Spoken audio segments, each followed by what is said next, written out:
Hello friends, welcome to my channel. साहित्य पाहून तुमच्या लक्षात आलंच असेल की आज आपण पाहणार आहोत प्रसादाचा शिरा कसा बनवतात.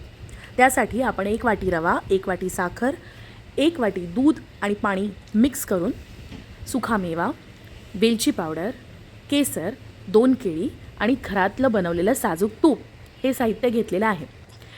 आता आपण एका कढईत तूप गरम करून त्यात रवा घालून चांगला परतून घ्यायचा आहे. एका पातेल्यात दूध पाण्याचं जे मिश्रण आपण घेतलं होतं ते ओतून चांगलं उकळवून घ्यायचं आहे. हे उकळवतानाच मी त्यात साखर घालते, म्हणजे ती साखर चांगली मिसळून येते. हे असं छान उकळून घ्यायचं आहे.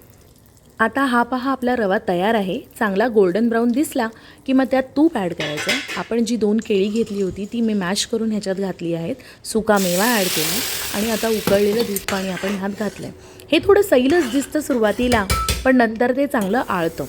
आता आपण ह्याच्यावर झाकण ठेवून एक 5 मिनटं वाफ येऊ द्यायची आहे. 5 मिनटं झाली की झाकण बाजूला करून त्यात आपण वेलची पावडर घालून घ्यायची आहे.